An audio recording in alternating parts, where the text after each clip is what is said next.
Assalamualaikum dan salam sejahtera. Saya Nazri Kaha. Ini agenda awani. Menghampiri 1 bulan perang Israel-Palestin dan 10,000 nyawa di pihak Palestin telah terkorban, manakala di pihak Israel sekitar 1,500 orang terkorban. Dan apa yang lebih menyayat hati, peperangan ini seolah-olah Israel ingin menghancurkan Gaza, tetapi ia sudah merebak ke tebing barat. Apa kena-mengena tebing barat dengan Hamas? Jadi itu persoalan yang sering diangkat oleh pejuang hak asasi manusia dan juga mereka yang membela nasib Palestin jika benar mereka ingin memusnahkan Hamas, tetapi mengapa mereka terus melakukan provokasi, menangkap, menahan dan juga menceroboh tanah-tanah milik rakyat Palestin di tebing barat. Begitu juga mengapa mereka terus mengebom kawasan-kawasan awam seperti hospital, kawasan penempatan pelarian dan juga sekolah-sekolah milik PBB yang menjadi tempat pelindungan apabila bom-bom dilontarkan ataupun roket-roket dilantarkan oleh Israel ke kawasan Gaza, menyebabkan begitu ramai kematian di kalangan anak-anak kecil, kanak-kanak dan seumpamanya. Jadi itu yang kita akan lihat pada malam ini. Adakah perang ini akan berterusan, di mana sikap kuasa-kuasa besar untuk menghentikan perang dengan segera ataupun melakukan kejahatan senjata dengan segera, di mana masyarakat antarabangsa untuk mengangkat undang-undang dunia yang sudah pun dicerobohi ataupun dilanggar sepenuhnya dari segenap aspek oleh Zionis Israel. Jadi untuk melihat perkara ini, dua tamu sudah pun bersedia dengan saya, Cik Azril Muhammad Amin di talian, pengerusi Pusat Penyelidikan dan Advokasi Hak Asasi Manusia ataupun Sentra. Apa khabar Cik Azril? Lama juga tak bersama saya, Nazri Kaha. Baik, Alhamdulillah. Terima kasih. Terima kasih Cik Azril untuk malam ini ya. Dan Dr. Abdul Rahman tidak asing lagi bersama kami, Pensyarah Kolej Permata Insan USIM. Apa khabar Dr. Rahman? Alhamdulillah baik. Alhamdulillah. Mungkin kita nak mulakan dengan Dr. Abdul Rahman. Dr. Rahman, dah cukup nampaknya sebulan perang ini berlangsung dan seolah-olah tidak ada noktahnya nampaknya di depan mata kita dan juga apa laporan yang kami terima dari tebing barat ataupun di Gaza sendiri. Apa yang Dr. Rahman boleh katakan sehingga hari ini tentang kekejaman peperangan dan juga apa juga keganasan yang sedang dilakukan tanpa henti, seolah-olah mendapat lampu hijau dari kuasa-kuasa besar dan juga negara-negara yang mendukung Israel. Okey, Assalamualaikum warahmatullahi wabarakatuh. Terima kasih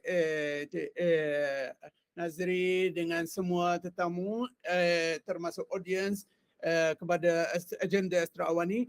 Apa yang berlaku, kalau saya nak cakap, sejak semalam kita kira ada 1,006 serangan daripada rejim Zionis kepada Gaza. Kalau tengok hari ni kita 10,000 lebih untuk saya bagi number tepat yang dah mati syahid. Saya cakap pasal 1 juta, lebih kurang 1 juta orang Gaza sekarang ni tanpa rumah. Dia tak ada rumah. Kalau nak cakap pasal masjid, 156 masjid dah musnahkan, boleh kata musnahkan.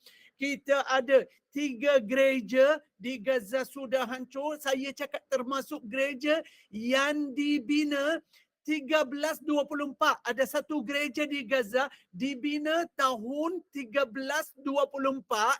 Dalam gereja ini ada kubur seorang daripada sahabat Nabi Jesus, daripada sahabat Nabi Isa. Orang Zionis dah musnahkan. Kita ada 24 lebih ribu orang yang luka yang duduk dekat hospital. Kita ada 125 kemudahan kesihatan sudah musnah habis antara klinik dan hospital dan ambulans. Ini semua hasil perang orang Zionis. Tapi nak cakap perang ini lama atau tidak, kalau ikut Ben Gvir, Menteri Pertahanan Israel, dia umumkan kepada rakyat dia kena standby perang ini 1 tahun. Jadi bila kata ni 1 tahun, saya rasa orang Hamas dia kata akan lawan sampai akhir sebab dia orang nak musnahkan Hamas. Dan Hamas kata mereka kekal dalam kawasan mereka. Jadi kita tak nampak ini perang ke arah mana. Tapi yang penting saya nak cakap satu perkara penting. Memang ini nak cakap 1 bulan dan dah 10 hari perang darat. Kalau nak cakap pasal perang darat orang Yahudi dah 10 hari dia kata nak masuk dia masuk sahaja 3 kilo ke 3 kilo 600 dan orang yang tahu kawasan Gaza 3,000 ini 3 kilo atau 3,000 meter ini tanah kosong. Jadi orang mujahidin kalau dia nak masuk ni kawasan yang terbuka ini macam orang nak bunuh diri. Sebab dia akan jadi terbuka kepada jet udara orang Yahudi untuk bunuh dia. Okey. Apa yang Cik Azril boleh simpulkan dengan perang terbaru ini melebihi 10,000 korban kalau kita lihat di Rusia, Ukraine, kalau angka ini makan tahun juga mereka ambil korban dua-dua pihak Rusia dan juga Ukraine. Kalau kita lihat bom yang dijatuhkan ketika Perang Dunia Kedua di Hiroshima dan Nagasaki, ia hanya sekitar Hiroshima dan Nagasaki dan begitu banyak korban ketika itu. Tetapi di Gaza dalam masa sebulan sahaja kita lihat lebih 1 juta hilang tempat tinggal, puluhan ribu yang sakit dan cedera di hospital-hospital dan sebagainya. Nampaknya semua perkara berkaitan dengan jenayah perang, pelanggaran hak asasi manusia, pelanggaran kepada premis-premis kesihatan dan juga orang awam dilakukan dengan begitu angkuh oleh Israel. Apa yang boleh diungkapkan oleh Cik Azril? Terima kasih Haji Nazri dan Dr. Rahman.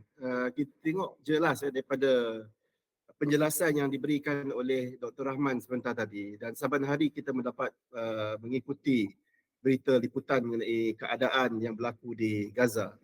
Ternyata Israel ini tidak takut dengan sebarang ancaman ataupun sebarang ugutan tentang apa yang perbuatan yang mereka lakukan. Dan sebenarnya daripada awal lagi sejak 2019, Ketua Pendakwa Raya Mahkamah Jenayah Antarabangsa pada ketika itu, Fatu Bensouda, telah pun mengisytiharkan bahawa jenayah perang ataupun war crimes ini telah pun dilakukan di tebing barat, termasuk di Baitul Maqdis dan di beberapa kawasan di Gaza.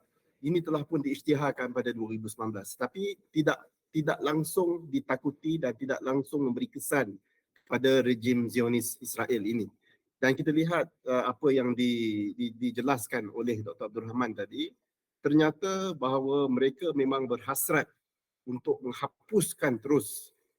Bukan sahaja kalau dia kata targetnya itu adalah Hamas, tetapi sebenarnya mereka hendak menghapuskan seluruh penduduk awam Palestin sebenarnya. Mereka nak menghapuskan seluruh penduduk di Gaza dan mereka hendak menakluki, membesarkan lagi penaklukan mereka yang selama ini memang pun telah jelas dilabelkan sebagai haram. Dan bila kita lihat perbandingan dengan Ukraine, semalam saya mengikuti agenda Awani Global, tak silap saya, Dr. Farid telah menjelaskan dengan panjang lebar tentang bagaimana kedudukan undang-undang antarabangsa dan bagaimana peranan ICC untuk menghentikan jenayah perang ini. Saya lihat ada semacam double standard, ada sikap yang sangat tidak adil di kalangan masyarakat antarabangsa, terutamanya negara seperti Amerika dan juga Eropah, apabila mereka mengambil tindakan. Kita lihat bahawa di Ukraine mereka telah pun mengeluarkan indictment ataupun pendakwaan terhadap Putin pada tahun 2022. Ya. Tetapi kita lihat walaupun Palestin telah pun menjadi salah satu anggota yang diiktiraf pada 2015, anggota ICC, dan penyiasatan telah pun dimulakan, tapi sampai sekarang pihak Pejabat Ketua Pendakwa Raya memberikan pelbagai helah, memberikan pelbagai alasan bahawa mereka masih memerlukan masa untuk memulakan siasatan sebenar. Walaupun kita dah lihat banyak bukti-bukti, bukan sahaja melalui media massa, tetapi kita lihat sendiri bagaimana mangsa-mangsa kekejaman rakyat awam yang tidak berdosa, yang dibunuh, diserang di hospital, ini sebenarnya menunjukkan berlaku pempolitikan ataupun politicization yang sangat serius ya di kalangan pertubuhan-pertubuhan antarabangsa tentang bagaimana nak menyelesaikan masalah serangan terhadap Palestin ini. Encik Azril, kalau kita nak faham apa yang sebenarnya dunia boleh lakukan untuk mendakwa ataupun mengheret Israel ke Mahkamah Jenayah Antarabangsa ataupun ICC. Kalau kita rujuk kes-kes yang terdahulu yang sudah pun dirujuk kepada ICC. Jadi apa sebenarnya ICC dan negara bagaimana yang boleh mendakwa dan juga memberikan kekuatan kepada siasatan untuk membawa individu tertentu kepada jenayah pendakwaan jenayah antarabangsa ini? Kalau kita ikut nak melihat pada kronologi, banyak pihak yang telah pun menerangkan tentang peranan ICC dan bagaimana tindakan boleh diambil sebagai salah satu cara. Ada banyak cara sebenarnya untuk menekan Israel ni. Selain daripada keputusan Majlis Keselamatan Bangsa-Bangsa Bersatu, ada juga kempen-kempen yang dijalankan seperti boykot perdagangan dan barang-barang pengguna. ICC ini ada satu cara untuk kita menekan rejim seperti Israel ini. Dan sebenarnya tindakan terhadap Israel ini telah pun bermula seawal tahun 2015 apabila Palestin menjadi anggota, membuat pengisytiharan mengikut artikel 12.3 pada 3 Januari 2015. Palestin telah pun menyertai dan mengisytiharkan bahawa mereka menjadi anggota kepada ICC dengan meratifikasi Rome Statute ataupun Statute Rome. Dan kalau kita lihat penglibatan daripada di kalangan NGO dan pakar-pakar undang-undang antarabangsa dalam mengemukakan bukti-bukti, ICC ini sama ada kita salah satu negara anggota yang membuat aduan ataupun atas inisiatif Majlis Keselamatan Bangsa-Bangsa Bersatu sendiri, ataupun aduan-aduan yang dibuat oleh negara yang mana berlaku jenayah di dalam bidang kuasa ICC itu, maka mereka perlu bertindak. Tapi sekarang ni kita lihat, saya buat comparison, pembandingan dengan Ukraine tadi. Macam mana cepatnya keputusan dibuat. Kalau kita tengok dari segi apa yang telah pun dilakukan oleh My Aqsa, Yayasan My Aqsa Malaysia bersama dengan lebih 70 NGO dan juga pakar-pakar antarabangsa yang telah pun pada awal bulan Januari ataupun 20 tahun 2020, Kamar Perbicaraan, Pra-Perbicaraan, Pre-Trial Chamber satu telah pun mengeluarkan perintah menetapkan prosedur dan menyerahkan observation ataupun pemerhatian bukti-bukti di atas permintaan pendakwa. Dan ini telah pun dikemukakan pelbagai bukti-bukti yang telah dikemukakan oleh NGO tersebut, dan termasuk juga 73 NGO yang telah pun membukakan bukti-bukti tentang betapa Palestin ini sebenarnya sudah pun mempunyai satu status. Dia mempunyai satu status sebagai negara yang boleh mengambil tindakan untuk memfailkan aduan kepada Israel tentang jenayah dilakukan. Tapi pada hakikatnya sekarang ini sebenarnya hanya terletak pada bahu pendakwa raya, pada Karim Khan itu, untuk beliau memulakan penyiasatan dan menerima bukti-bukti serta meneruskan indictment atau pendakwaan kepada individu-individu yang terlibat dalam melakukan jenayah perang ini. Dah jelas dah. Kita hanya menunggu masa saja sebenarnya. Bukti-bukti dari segi segala prosedur itu semua sebenarnya telah pun dipenuhi dan telah dikemukakan oleh pelbagai pakar, pelbagai NGO yang banyak, termasuk apa yang dikemukakan sendiri oleh Yayasan My Aqsa.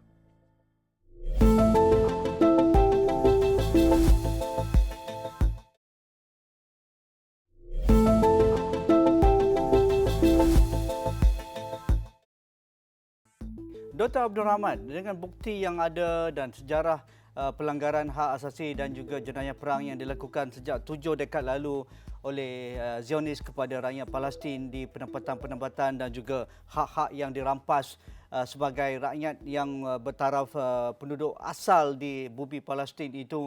Adakah ini menunjukkan bahawa Israel tidak lekat dengan undang-undang, apa juga undang-undang, kerana didokong oleh negara-negara kuasa besar. Jadi siapakah yang Dr. Rahman rasa wajar berdiri teguh, mengangkat suara ini dan membawa Israel ke Mahkamah Jenayah Antarabangsa dengan hak-hak yang sudah pun ditetapkan oleh Majlis Keselamatan Bangsa-Bangsa Bersatu?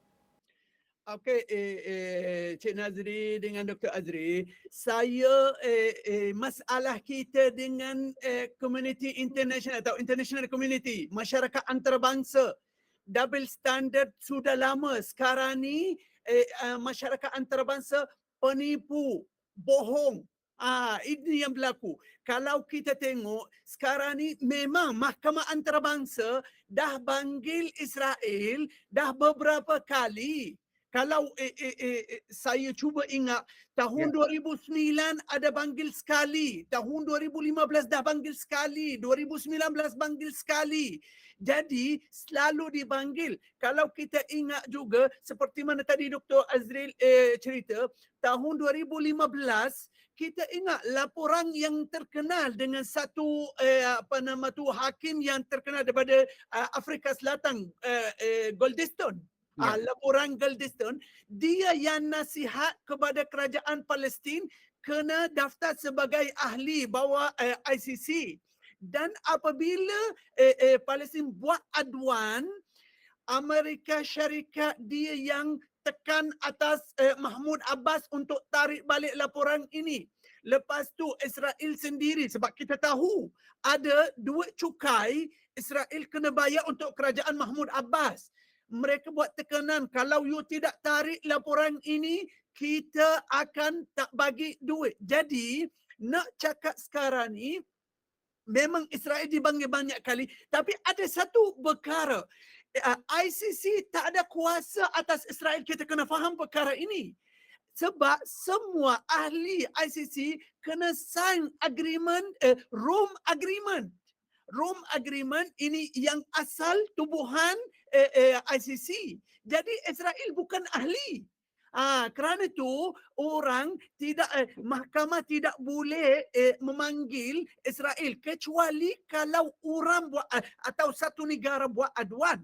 Jadi sekarang ni kalau kita tengok ramai sekarang ni peguam-peguam Palestin yang pakar dalam international law atau undang-undang antarabangsa, mereka dah menawarkan diri untuk buat tuduhan atau buat aduan atas kerajaan Israel. Jadi mereka minta sekarang ni yang orang Palestin yang berwarga negara Perak, mereka minta siapa-siapa, rumah dia, mak dia, waris dia, family dia, mereka ada kerugian, boleh bagi dokumen dan bukti untuk peguam-peguam ini untuk mereka buat aduan atas kerajaan Israel. Dan kita ingat tahun 2015 Tzipilevny, Menteri Luar Israel, hari itu dia nak pergi Itali.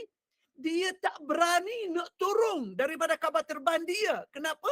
Sebab Itali dah sign atas Rome Agreement. Jadi sekarang ni masalah kita dengan penyokong Israel daripada Perak seperti Amerika Syarikat, seperti Britain, orang yang memiliki hak veto. Jadi apabila kita ada 5 negara veto ini, kita tidak boleh buat apa-apa untuk Israel. Menarik, Encik Azril. Untuk memberikan segala bentuk tekanan selain pada boykot BDS ataupun mendakwa Israel ke Mahkamah Jenayah Antarabangsa, adakah negara-negara ketiga ataupun state party seperti Malaysia, Indonesia, Turki, walaupun kita tidak menandatangani Statut Rome itu, ialah satu ketika kita tanda tangani, lepas tu kita tarik balik pada 2019, adakah kita boleh ataupun negara yang ada menandatangani Statut Rome ini boleh mewakili hak rakyat Palestin yang tertindas itu, yang dicabuli hak mereka itu, membawa kes tersebut kepada ICC. Macam mana Cik Azril? Proses seperti yang saya sebut tadi, prosesnya telah pun bermula dengan penyiasatan pejabat ketua pendakwa raya dan mungkin saya berbeza pandangan sikit dengan Dr. Rahman kerana sebenarnya telah pun diputuskan pada 22 Mei 2018 mengikut artikel 13A dan 14 Statut Rom. Keadaan yang berlaku, situasi yang berlaku itu dan ini yang dirujuk oleh empat negara Palestin kerana mereka telah pun empat negara Palestin telah pun menjadi ahli kepada Statut Rom, maksudnya dia ada hak untuk merujuk. Jadi biasanya untuk kes ICC ini dia bukan sama ada dibawa oleh negara-negara anggota ataupun negara yang menjadi mangsa kezaliman sendirilah. Dalam kes ini maknanya Palestin sendiri yang dah buat. Jadi kalau macam peranan Malaysia sebagai contoh, kita dah buat pun pada 2016, Malaysia pernah pun menaja satu resolusi 2334 di Pertubuhan Bangsa Bersatu dan yang agak menghairankan, resolusi itu telah diterima sebulat suara oleh Majlis Keselamatan Bangsa-Bangsa Bersatu. 14-0 masa tu, dia punya bundi dia 14-0. Disember 2006. Dan ini telah pun meletakkan bahawa penempatan Israel di wilayah Palestin yang diduduki sejak 1967 itu adalah merupakan penempatan yang haram. Perbuatan itu program haram. Ini bentuk tekanan yang boleh dikenakan oleh negara seperti Malaysia yang bukan negara anggota ICC. Tapi macam kita, saya percaya bahawa Malaysia boleh berperanan dengan cara memberikan pandangan pakar. Kerana pejabat ketua pendakwa raya pernah membuat pengumuman pada tahun lepas untuk terbuka untuk menerima sebarang pandangan pakar mengenai isu-isu yang berkaitan dengan ketika itu tentang bidang kuasa ICC terhadap wilayah-wilayah yang mereka memerlukan penentuan terhadap wilayah mana yang mereka ada bidang kuasa. Jadi negara-negara telah pun dijemput. Tapi peranan yang lebih penting ialah peranan masyarakat, organisasi masyarakat sivil lah, seperti yang mana dilakukan, yang mana 43 NGO dan juga pakar-pakar telah pun mengemukakan pandangan-pandangan mereka kepada ICC. Dan macam saya sebut tadi, keputusannya sekarang ni terletak kepada pendakwa raya. Dia bukan maknanya negara dari segi Palestin, mereka telah pun membuat. Jadi kalau saya faham dengan rasa marah Dr. Rahman itu mengatakan bahawa sistem antarabangsa itu mengecewakan. Memang betul. Saya sebut di awal tadi tentang dia punya politicization dia, politikan. Sebab itu kita kena teruskan sebagaimana tindakan kempen boycott BDS itu telah pun memulakan impak, saluran perundangan antarabangsa ini juga perlu diteruskan. Ya, kerana pada hakikatnya kita lihat bagaimana ICC bertindak cepat. Tahun 2022 pun dah keluarkan waran tangkap, dah keluarkan dakwaan terhadap Vladimir Putin. Jadi apa pula berlaku kepada Palestin yang telah pun memulakan tindakan sejak 2015 yang telah diisytihar dan diiktiraf sebagai sebuah negara yang berdaulat dan telah terbukti sekarang ni banyak serangan-serangan yang melibatkan masyarakat awam, serangan terhadap hospital yang melanggar Convention Geneva dan sebagainya. Maka Ketua Pendakwa Raya perlu membuat keputusan segera untuk mengeluarkan dakwaan itu, indictment itu dengan segera. Itu yang saya percaya rakan-rakan di Mayaksa ini sekarang ini sedang menyediakan dossier, mereka sedang menyediakan bukti-bukti dan juga dokumen-dokumen tertentu untuk dikemukakan kepada pejabat Ketua Pendakwa Raya untuk memastikan mereka boleh membuat keputusan secepat mungkin. Kalau boleh, saya dimaklumkan mereka mahu mendesak supaya dakwaan itu, indictment itu dikeluarkan tahun ini juga supaya boleh dijalankan pembicaraan. Dr. Rahmat, sebagai seorang rakyat Palestin yang berhijrah ke Malaysia, mencari nafkah dan juga melakukan advokasi berkaitan dengan isu Palestin ini, bagaimana, apa lagi yang negara-negara yang menyokong perjuangan Palestin, negara yang mengiktiraf perjuangan mendapatkan hak asasi rakyat Palestin. Saya rasa isu ini sudah melangkaui isu Palestin. Ia sudah melangkaui isu agama seperti kita sebagai seakidah, sebagai umat Islam. nampaknya kalau kita lihat saban hari protes ataupun rally besar menyokong hak asasi rakyat Palestin ini berlaku di negara Eropah, berlaku di kota-kota besar di Amerika Syarikat. Jadi apa gesaan Dr. Rahman supaya badan sivil terus menyokong perjuangan rakyat Palestin, mendesak kerajaan-kerajaan mereka melakukan kelangsungan boikot ataupun BDS dan juga melakukan tekanan-tekanan untuk membawa lebih banyak koridor kecemasan, bantuan kecemasan dibolehkan masuk melalui pintu-pintu yang dibolehkan seperti pintu Rafah dan sebagainya. Pandangan Dr. Rahman. Okey, sekarang ni saya memang setuju dengan Nazri. Sekarang ni isu Palestin dah melangkaui agama, bangsa sekarang ni sampai tahap kemanusiaan. Sebab baru semalam kita tengok dekat London ada 500,000 orang, ada seorang kata dia bukan orang Islam, tapi dia sokong sebagai ini isu manusia. Sekarang ni yang dibunuh adalah kanak-kanak dan wanita yang dibunuh. Jadi sekarang ni memang kita nampak sokongan yang cantik daripada even masyarakat Perak. Sekarang ni kita nampak macam mana antara yang sudah cerita antara masyarakat Perak yang cakap mereka tertipu oleh kerajaan mereka. Even sekarang kita tengok dekat Britain, 500,000 only dekat London. 500,000 menyokong Palestin. Padahal kalau kita tengok Perdana Menteri Britain, dia sampai Tel Aviv. Jadi walaupun dia sendiri tidak malu tidur dekat hotel ni King Daud yang dibom oleh orang Yahudi dan bunuh orang diplomat Britain tahun dulu. Jadi nak cakap memang sekarang ni orang banyak sokongan daripada rakyat. Nak cakap sekali lagi daripada rakyat memang ramai sokong. Tapi kita nak cakap sekarang ni sokongan perlu daripada media, daripada orang share gambar-gambar, tunjuk bukti kepada dunia.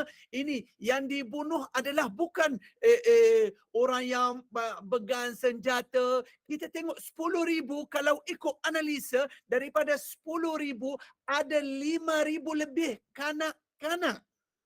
Jadi ini rejim Netanyahu, rejim pembunuh kanak-kanak.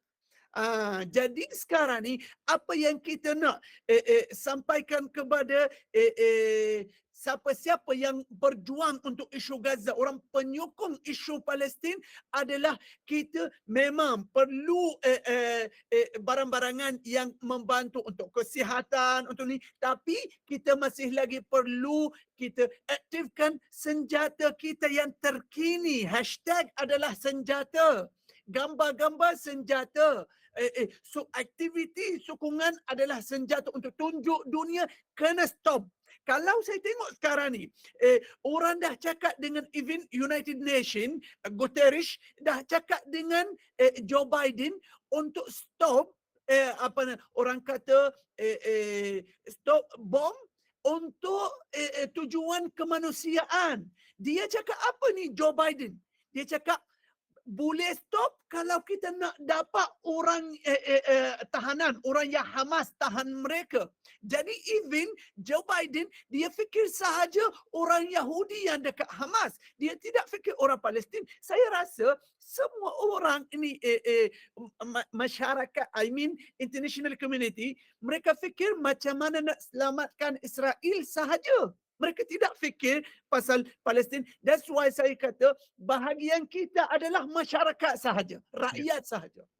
Akhir sekali Cik Azril, mengapa naratif perang Israel-Palestin ini perlu ada sinergi yang jelas, iaitu perang kita dunia menolak sebarang bentuk keganasan, sebarang bentuk kekejaman terutamanya yang dilakukan oleh Israel atas nama kemanusiaan. Itu sepatutnya menjadi prioriti oleh semua pihak, tidak kira agama, tidak kira bangsa, tidak kira warna politik dan sebagainya. Kerana kita di Malaysia ini perlu ada satu kekuatan itu supaya di peringkat kerajaan ada tugas mereka, di peringkat NGO kemanusiaan ada tugas mereka, di peringkat para akademia ada tugas mereka, di kalangan rakyat biasa ada tugas mereka. Mengapa kita perlu ada satu naratif yang jelas supaya kita tidak berbalah isu-isu remeh tentang hak Palestin ini, Cik Azril?